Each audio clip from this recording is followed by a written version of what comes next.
D'après les deux grandes enquêtes qui ont été menées en France sur la dépression, ANADEP en 2005 et puis le baromètre santé en 2017, on peut voir que la prévalence de la dépression est très forte et qu'elle augmente.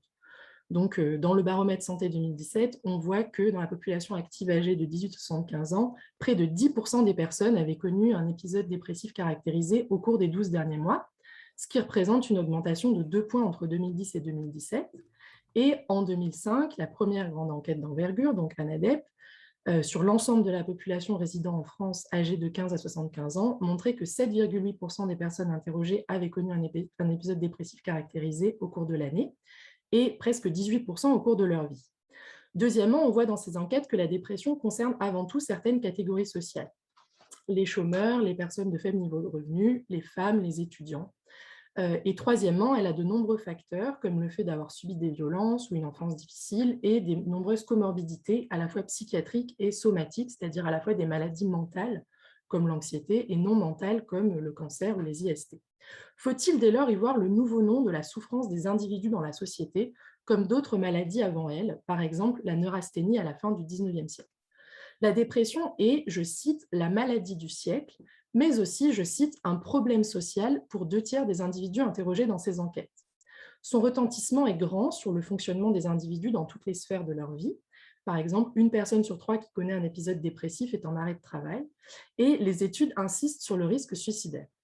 En tant que préoccupation croissante de santé publique, la dépression n'est donc pas tant associée à une perturbation de l'humeur qu'au fait d'être malheureux, d'être en souffrance, et l'enjeu serait de distinguer les cas où cette souffrance résulte d'une maladie. La dépression est une maladie, c'est une affirmation à laquelle souscrivent 85% des personnes interrogées dans ANADEP. Mais c'est une maladie dont les contours restent flous puisque 30% estiment qu'elle est, je cite, un coup de blues passager. Les études la présentent comme une maladie dont les causes sont inconnues et dont les 2 symptômes centraux sont la tristesse et la perte d'intérêt et de plaisir. Cela vient des critères de l'épisode dépressif dans le manuel diagnostique et statistique des troubles mentaux, donc le DSM, où ces 2 symptômes s'accompagnent de symptômes non distinctifs comme la fatigue ou les troubles de l'appétit et du sommeil. Or, d'une part, il n'est pas clair que ces critères permettent de distinguer la dépression du coup de blues, d'un épisode de tristesse normale, et d'autre part, l'humeur dépressive ou humeur triste n'est alors qu'un des 2 symptômes centraux de l'épisode dépressif, l'autre étant la perte d'intérêt et de plaisir. Un seul des deux étant nécessaire, donc les questionnaires utilisés peuvent identifier un épisode dépressif en l'absence d'humeur triste. La dépression tend alors à être considérée comme une maladie dont l'humeur dépressive, au sens d'une humeur triste, serait un symptôme possible mais non nécessaire. Se dessinent donc 2 visages de la dépression, un visage triste et un visage dominé par la perte d'intérêt et de plaisir ou anédonie. Cela se confirme dans des études cliniques qui différencient 2 groupes de patients, avec humeur dépressive dominante ou avec perte d'intérêt et de plaisir dominant. La dépression ne serait donc pas dans tous les cas un trouble de l'humeur, du moins avec une humeur dépressive comprise comme une humeur triste, devenue simplement tristesse dans la terminologie la plus récente. La tristesse est le nom d'une émotion bien connue, alors qu'il semble moins courant de parler de son humeur, plutôt vu comme un facteur de nature indéterminée, psychologique, biologique, qui peut moduler nos émotions, autant que le reste de nos attitudes et de nos conduites dans la vie de tous les jours. Si l'humeur dépressive, lorsqu'elle est une humeur triste, ne désigne pas tant l'humeur que la tristesse, qui est une émotion, cela pourrait-il rendre compte aussi bien du débat sur la distinction entre la dépression et la tristesse normale que de l'apparente éclipse de l'humeur dans la définition de la dépression. La dépression est devenue une catégorie à part entière dans la nosologie dans les années 70 en tant que trouble de l'humeur. Mais le DSM-5 a fait disparaître cette catégorie au profit de 2 catégories distinctes, les troubles dépressifs et les troubles bipolaires. Pour parler de la dépression, l'humeur semble donc connaître une éclipse. Dans ANADEP, on trouve encore une douzaine d'occurrences du terme, les expressions humeur dépressive et humeur triste étant utilisées comme synonymes en alternance avec le mot tristesse, qui lui est présent une quarantaine de fois. Mais dans le baromètre santé 2017, il n'est plus du tout question d'humeur, mais seulement de tristesse. Dans la clinique, l'épisode dépressif est historiquement un épisode thymique, c'est-à-dire qui concerne l'humeur, avec une humeur basse qui retentit sur le fonctionnement de l'individu. Mais cette notion d'épisode thymique est propre à la psychiatrie, alors que la dépression ne semble plus l'être. Les médecins généralistes arrivent en tête des professionnels de santé à être consultés en cas de recours aux soins par les personnes qui rapportent avoir eu un épisode dépressif dans les enquêtes, Et si ces médecins appliquent les critères du DSM, il n'est pas clair qu'ils fondent leur diagnostic sur la présence d'une humeur basse, plutôt sur une perte d'intérêt et de plaisir, et dans certains cas, la tristesse. La thérapeutique vise-t-elle cette humeur basse? Ce n'est pas clair. Ce n'est pas clairement l'effet des antidépresseurs, contrairement aux thymorégulateurs de la bipolarité, tandis que du côté des psychothérapies, par exemple, la dernière vague de thérapie cognitivo-comportementale, dite vague émotionnelle, travaille sur la régulation des émotions en lien avec les pensées et les comportements. Les recherches éthiopathogéniques recherchent des corrélats de la dépression à de multiples niveaux explicatifs, de l'expression des gènes au système immunitaire, en passant par les systèmes de la sérotonine et le rythme circadien. S'il est question d'humeur, c'est alors pour expliquer l'humeur dépressive au sens d'une humeur basse, quasiment synonyme de la dépression elle-même. Les travaux qui se penchent sur la modélisation de l'humeur semblent la distinguer de la tristesse et plus généralement des émotions courantes. La neurobiologie de l'humeur cherche à identifier des marqueurs biologiques et neuraux de l'humeur dépressive au sens d'une humeur basse, distincte de la tristesse et des autres émotions, dont la régulation peut justement être perturbée par cette humeur basse. Donc, il me semble que se dessinent deux aspects de la dépression, la tristesse, avec une humeur dépressive comprise comme une humeur triste, présente seulement dans certains cas, et un visage sans humeur triste, dominé par la perte d'intérêt et de plaisir, où l'humeur basse pourrait néanmoins être présente. La dépression n'apparaît plus systématiquement comme un trouble de l'humeur et semble difficile à définir parce qu'elle serait indiscernable de la tristesse normale ou bien une maladie mal connue. Mais l'humeur dépressive comme humeur basse reste majeure dans la clinique et la recherche sur la dépression. Mon hypothèse est alors que l'humeur dépressive peut désigner deux choses, soit l'humeur triste ou la tristesse d'une part, soit l'humeur basse d'autre part, qui sont bien distinctes et toutes deux présentes dans la dépression. Alors que l'assimilation de l'humeur triste à la seule tristesse rendrait compte à la fois de l'éclipse de l'humeur et d'une idée de la pathologisation de la tristesse. Alors, premièrement, je vais essayer de mettre en évidence ces deux déterminations du concept d'humeur dépressive, en faisant rapidement référence à l'histoire de la dépression comme catégorie nosologique et à ses modèles étiologiques. Et deuxièmement, je vais essayer de proposer une distinction entre les deux. Alors, dans l'histoire de la dépression, on peut marquer deux jalons pour faire cette distinction. Lors de l'entrée de la dépression dans la sémiologie psychiatrique au XIXe siècle, dans le cadre de la description de la mélancolie, et le moment où la dépression devient une catégorie de trouble mental à part entière dans les années 70. Alors, Pinel et Esquirol, qui rompent avec la conception humorale de la médecine, ne définissent pas du tout la mélancolie comme un trouble de l'humeur, mais comme un délire suscité par une passion triste qu'Esquirol appelle l'hypémanie. Falleret et Baillarger décrivent deux états pathologiques fondamentaux, en revanche. Un état de dépression de toutes les facultés intellectuelles, morales et nutritives, qui s'oppose à un état d'excitation de ces facultés, qui sous-tendent respectivement les deux grandes formes de l'aliénation mentale que sont la mélancolie et la manie. Or, les mélancoliques sont profondément tristes, mais sur fond de, je cite Falleret, un état général de dépression et de torpeur physique et morale qui n'a pas cette coloration émotionnelle. Donc, la description de l'état de dépression par Falleret dans Des maladies mentales et des asiles d'aliénés ne mentionne pas la tristesse, mais une baisse générale de l'activité, du comportement, qui traduit un ralentissement de la pensée et une paralysie des fonctions végétatives. La tristesse se présente très différemment, par exemple avec l'expression faciale qu'est le front en oméga des mélancoliques, les pleurs, les paroles qui manifestent une grande souffrance. Chez Baillarger, la description de la folie à double forme chez Mademoiselle X en 1854 identifie une tristesse insurmontable comme la cause d'un état de dépression qui est le début de la maladie et qui est une sorte d'engourdissement qui envahit peu à peu son être, une attitude de prostration, elle est immobile et muette, et une perte d'appétit et de sommeil, une constipation, un état de torpeur générale. Cet état de dépression des facultés intellectuelles et morales est décrit par Baillarger dans ses recherches sur les facultés intellectuelles et morales comme un état dans lequel il y a une baisse de l'activité musculaire, la voix se casse, les extrémités se refroidissent, etc. Donc la dépression est à l'origine un état de dépression générale ressenti comme un état pénible, un état de malaise qui est distinct de la tristesse du mélancolique. Jules Segla est le premier à caractériser, donc dans sa 10e leçon à la Pitié-Salpêtrière, une mélancolie sans délire, caractérisée par un état de dépression, qui est un état altéré du corps, qui crée une synesthésie pénible, qui entraîne des altérations intellectuelles et un trouble morbide de la sensibilité morale, se traduisant par un état de dépression douloureuse. Cet état de dépression douloureuse s'apparente à l'état de dépression que décrivaient Falleret et Baillarger, avec le ralentissement de la pensée et de l'activité motrice et les signes physiques, qui en outre s'accompagne de douleurs morales, celle-ci étant définie par Jules Segla comme un ensemble de passions tristes. Donc, il y a un sentiment de malaise pénible qui accompagne l'état de dépression générale d'une part, et la douleur morale qui est un ensemble de passions tristes d'autre part.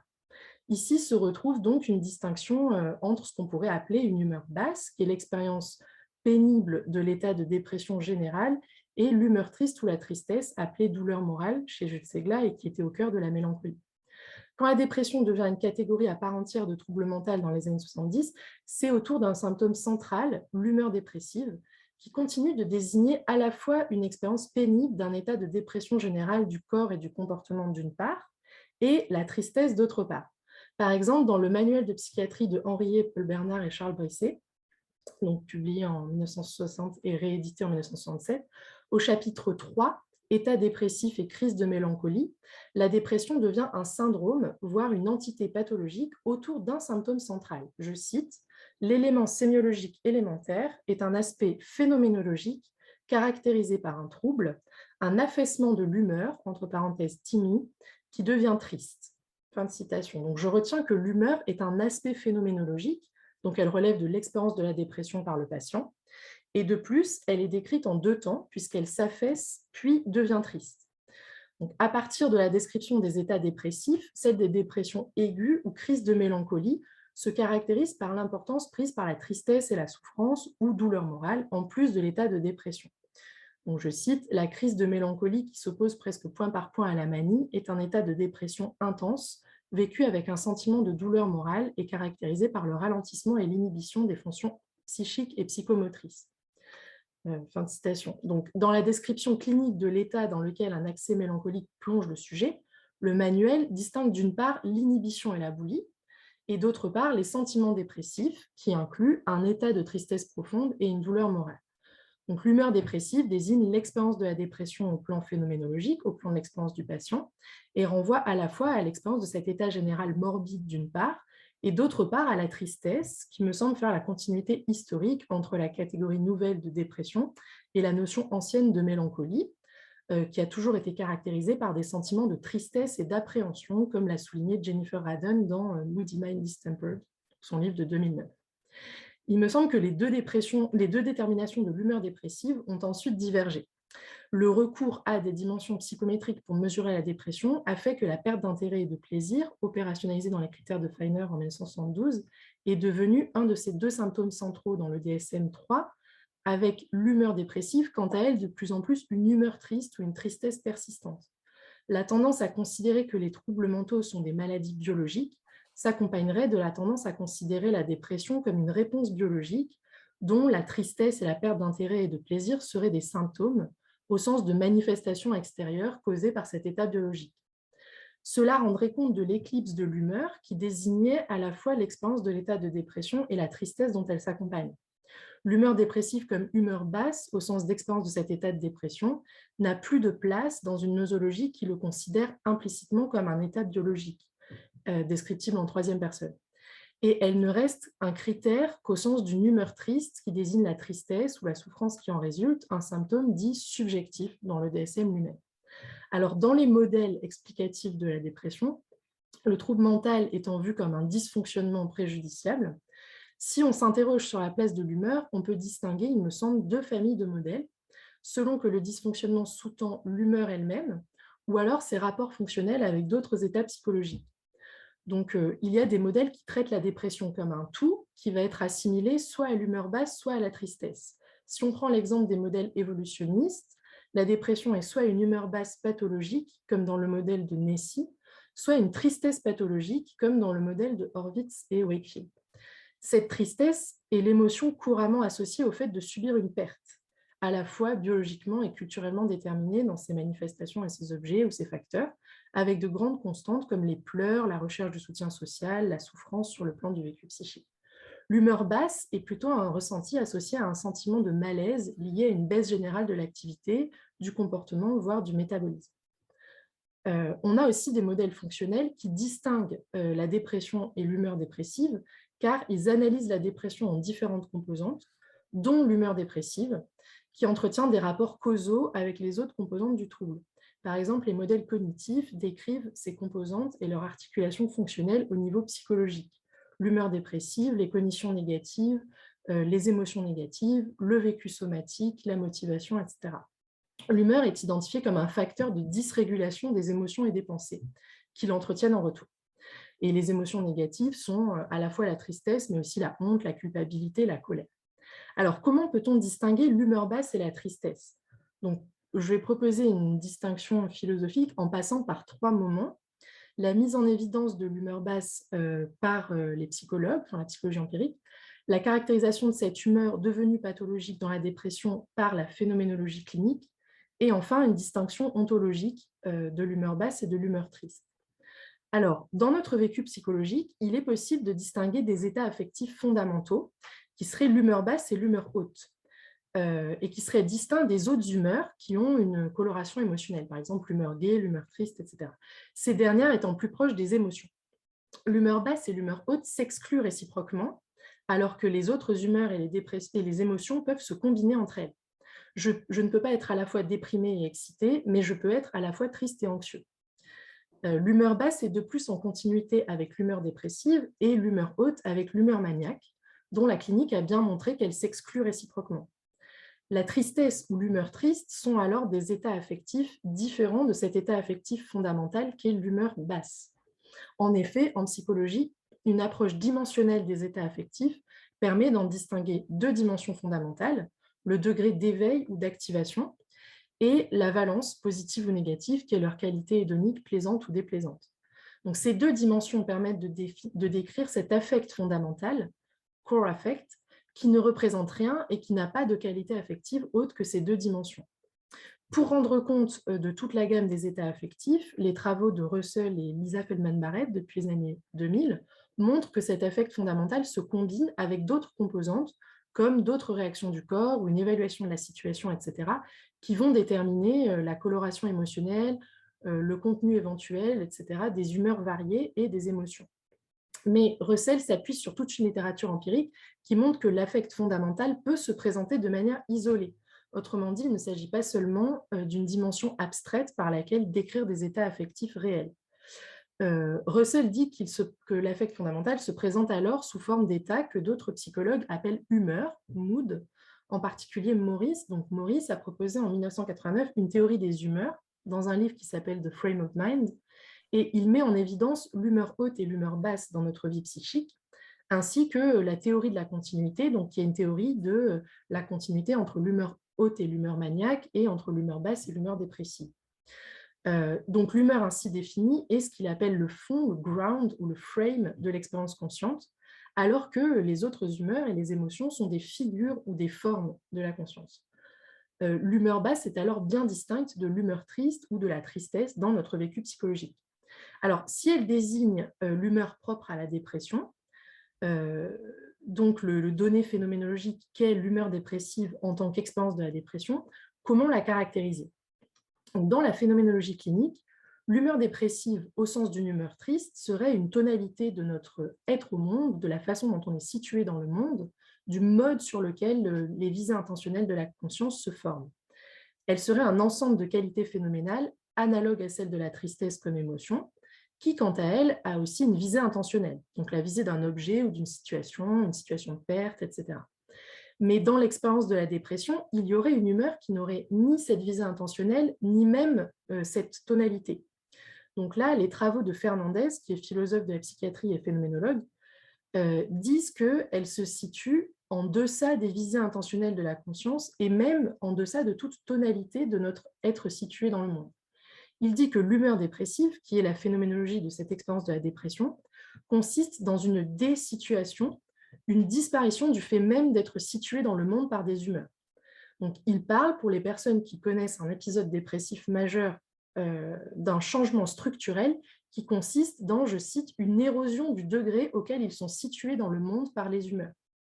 Donc, ce qui est mis en évidence, c'est quelque chose qui n'est pas de l'ordre de la tonalité, comme une humeur triste, mais qui est une désituation, une altération générale du fait même d'être situé dans le monde, de constituer le monde par des visées intentionnelles qui ont une qualité, etc. Jérôme Englebert, qui est psychologue, philosophe et clinicien, et dont les recherches portent sur la phénoménologie clinique et la psychopathologie, parle d'une crise de l'intentionnalité dans les états dépressifs. Donc, le dépressif expérimente, je cite, « une existence dans laquelle la conscience semble avoir perdu sa qualité d'intentionnalité ». Donc, l'humeur dépressive, quand elle désigne l'expérience de l'état de dépression, pourrait renvoyer à une altération de la structure même de la conscience, des conditions de formation d'état intentionnel. Cette détermination du concept d'humeur dépressive en tant que donnée phénoménologique, qui est l'expérience de la dépression, n'est pas une humeur triste, puisqu'elle se trouve non seulement en deçà des visées intentionnelles qu'aurait une émotion de tristesse, mais même en deçà de la tonalité des qualités phénoménales qui définiraient l'humeur triste. Donc, elle serait plutôt à définir comme une humeur basse qui est devenue pathologique.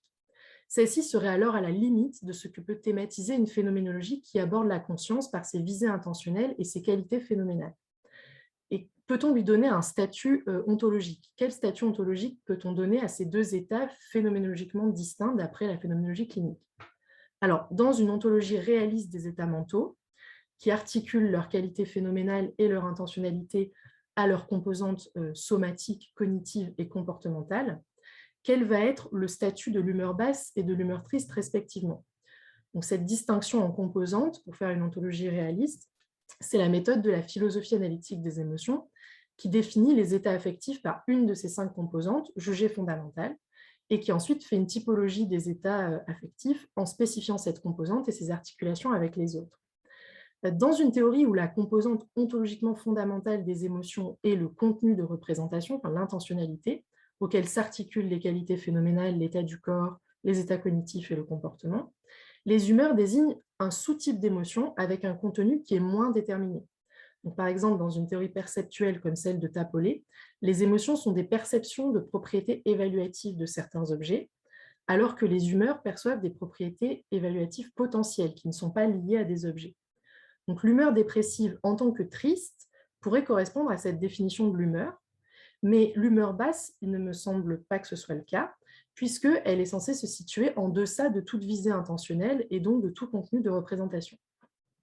Dans une théorie où les qualités phénoménales sont la composante ontologiquement fondamentale des états affectifs, comme celle de Goldie, l'humeur est un feeling qui vise l'émotion est un feeling qui vise un objet particulier, même s'il peut rester inconscient, et les humeurs sont un sous-type d'émotion dont le feeling vise un objet très général. À nouveau, l'humeur triste peut être définie ainsi, compte tenu de ses qualités phénoménales, mais l'expérience de la dépression que j'ai appelée humeur basse serait en deçà d'un tel feeling, puisqu'elle ne serait même pas une tonalité ou des qualités phénoménales. Dans une théorie où la composante somatique, donc l'état du corps, est ontologiquement fondamentale, l'émotion est la perception d'un état du corps qui indique un certain état des relations de l'individu avec l'environnement dans une situation particulière. Donc, c'est par exemple la théorie de Prince, tandis que quand l'état du corps indique une position globale de l'individu, on parle d'une humeur. L'humeur triste pourrait être définie ainsi, avec une phénoménologie corporelle traitée comme la représentation d'un état relationnel analogue à celui de la tristesse, par exemple une situation de perte. Mais l'humeur basse, si elle est liée à un état du corps, n'est pas liée à un état qui représente quelque chose, mais seulement un état de désactivation, de veille, en fait de privation de relation avec le monde. Si la composante cognitive est ontologiquement fondamentale, comme dans la théorie de Deona et Teroni, on peut dire que l'émotion est une attitude évaluative incarnée, elle évalue une situation par une attitude corporelle, ce qui rend compte de sa phénoménologie, de sa force de motivation, etc., qui la distingue des autres états cognitifs. Les humeurs sont des attitudes corporelles qui n'évaluent pas de situations, qui ne sont pas intentionnelles, selon Deona et Teroni. Mais l'humeur triste pourrait être une attitude du corps qui vise un type de situation, tandis que l'émotion de tristesse serait une attitude corporelle qui vise une situation particulière de ce type. Mais l'humeur basse serait plutôt une absence radicale de détermination de l'attitude. Enfin, dans une théorie où la composante ontologique fondamentale des états affectifs serait d'être des comportements, par exemple la théorie de Frijda, l'émotion est un programme de préparation à l'action qui réagit à une situation, alors que l'humeur est un mode de préparation à l'action qui favorise l'activation d'un certain type de programme, donc d'un certain type d'émotion.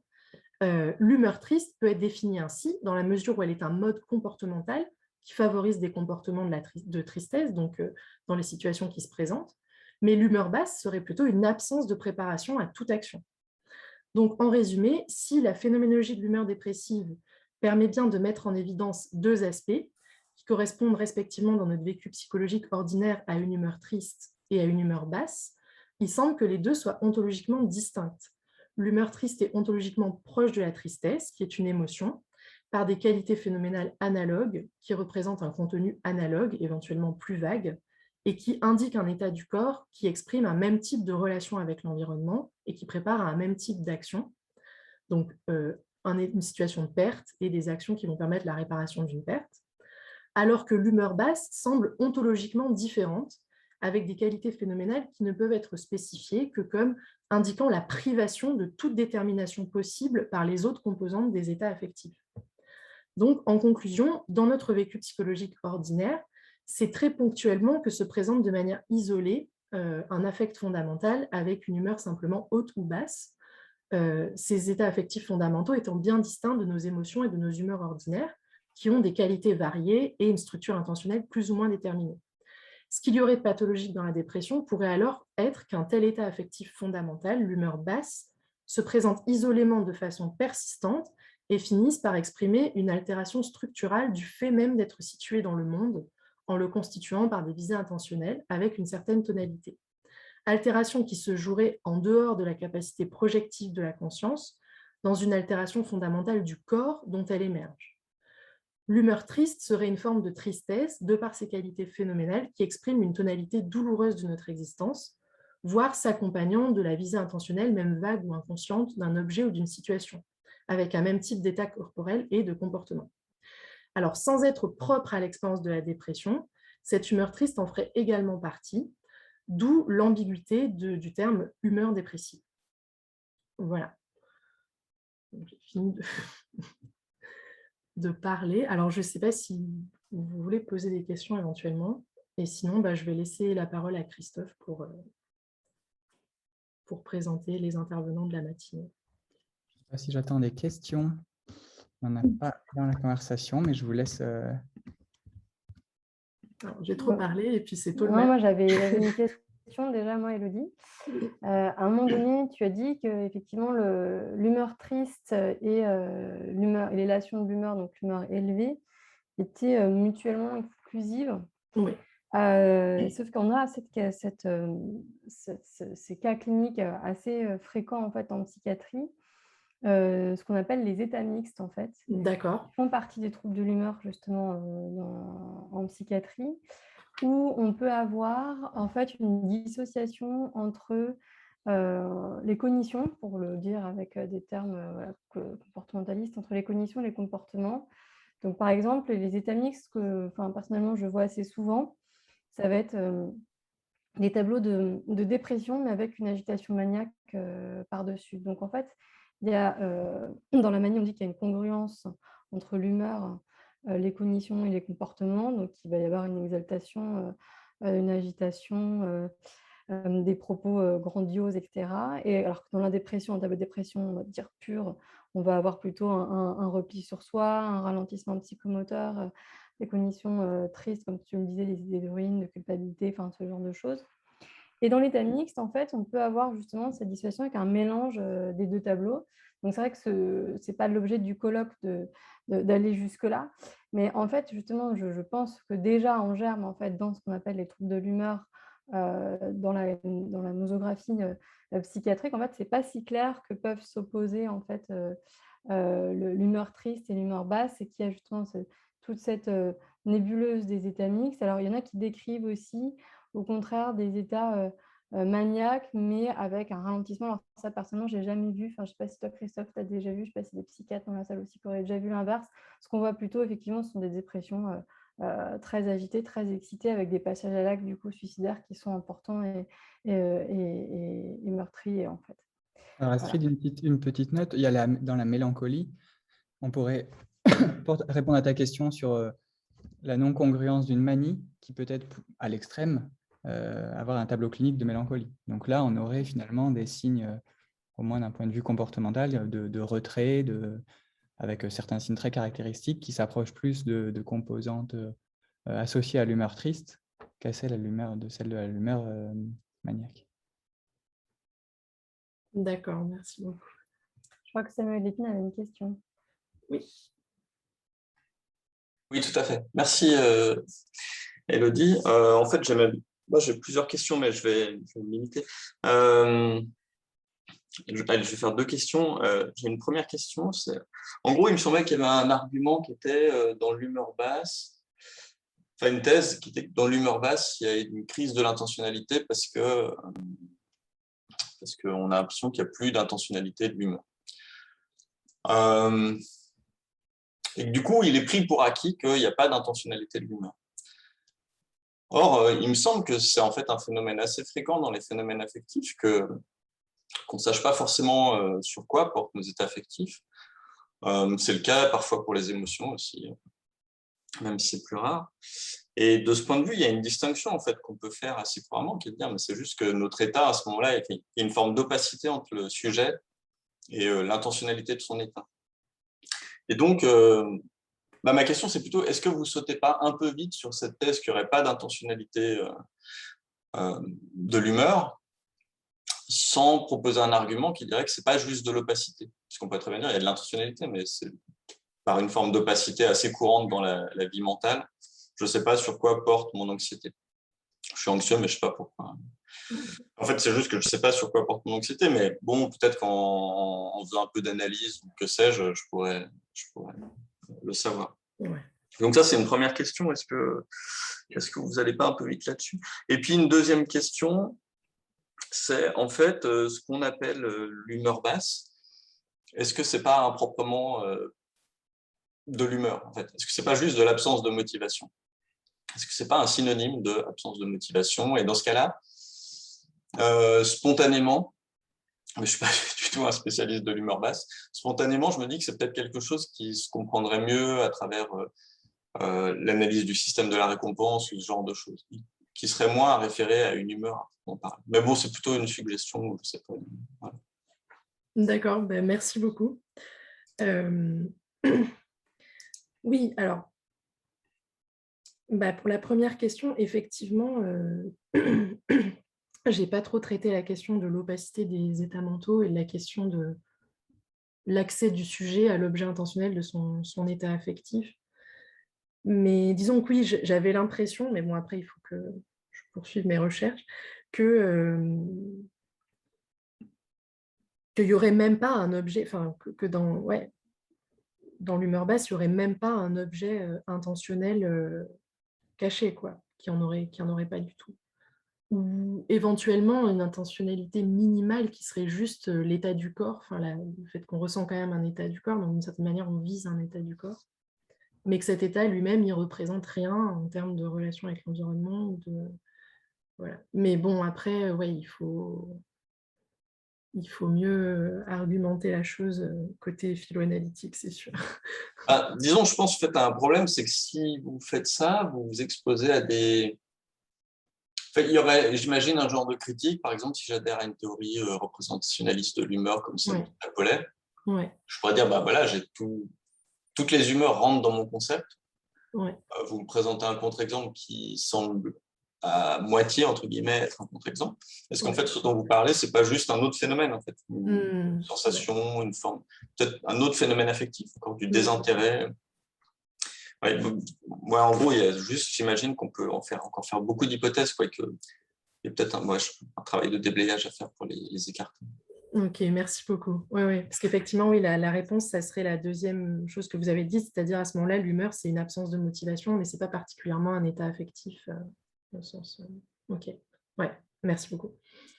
Sur cette question de la motivation, je crois que ça va être l'objet de l'exposé de Fabien Vinquier. Donc, Fabien est parmi nous, je ne sais pas s'il veut dire déjà un mot, mais effectivement, son travail principal, c'est de travailler, c'est cet axe du rôle de la motivation dans la dépression en ce moment. Donc, je pense qu'il va répondre en plus à cette question dans sa présentation tout à l'heure.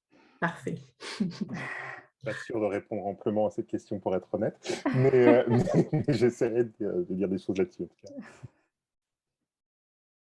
Bien, est-ce qu'on attend d'autres questions? Je ne vois pas de main levée. On va peut-être avancer, du coup, on est pile à l'heure. Donc, merci Élodie vraiment pour cette présentation riche, approfondie, fournie, qui nous a permis d'avoir un point de vue général autour des thématiques qui nous intéressent aujourd'hui.